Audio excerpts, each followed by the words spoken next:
উদ্ভট ও রহস্যময় কক্ষপথের হদিস মিলেছে সৌরজগতের একেবারে কিনারায়। সূর্যের মোট 8টি গ্রহ রয়েছে, কারণ আগে প্লুটোকে গ্রহের তালিকায় রাখা হলেও 2006 সালে প্লুটোকে বামন গ্রহ হিসেবে ঘোষণা করা হয়। হাজার হাজার আলোকবর্ষ দূরের সৌরজগতের এই শেষ প্রান্তে কি ঘটে চলেছে তা নিয়ে বিজ্ঞানীদের কৌতূহলের শেষ নেই। টেলিস্কোপের সাহায্যে তারা সার্বক্ষণিক নজর রেখে চলেছে এই অঞ্চলটিতে। এবার তেমনই এক ক্যামেরায় ধরা পড়েছে এক আশ্চর্যজনক বস্তুর উপস্থিতি, যার ঠিকানা একেবারে শেষ প্রান্তে, অর্থাৎ সৌরজগতের শেষ গ্রহ নেপচুনেরও পরে। বিজ্ঞানীরা মনে করেন নেপচুনের পরেও আরো একটি গ্রহ রয়েছে সৌরজগতের, যার অস্তিত্ব এখনো পর্যন্ত পাওয়া যায়নি। দীর্ঘদিন থেকেই সৌরজগতের শেষ প্রান্তের সেই অজানা সম্ভাবনাময় গ্রহ অর্থাৎ প্ল্যানেট 9 এর খোঁজে তল্লাশি চালাচ্ছেন বিজ্ঞানীগণ। সেই সংক্রান্ত গবেষণার মোড় ঘুরিয়ে দিয়েছে সাম্প্রতিক এই আবিষ্কার। নেপচুনের কক্ষপথ পেরিয়ে যে বস্তুটির খোঁজ মিলেছে তার নাম 2023 KU14 বা অ্যামোনাইট।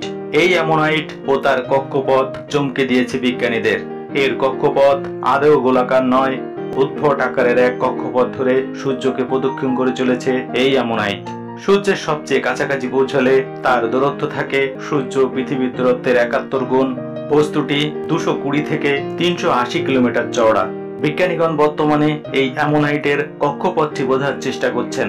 তাদের অনুমান, আজ থেকে অন্তত 420 কোটি বছর আগে নেপচুন গ্রহের ওপরে একই কক্ষপথে ঘুরত এই অ্যামোনাইট সহ আরো 4টি বস্তু।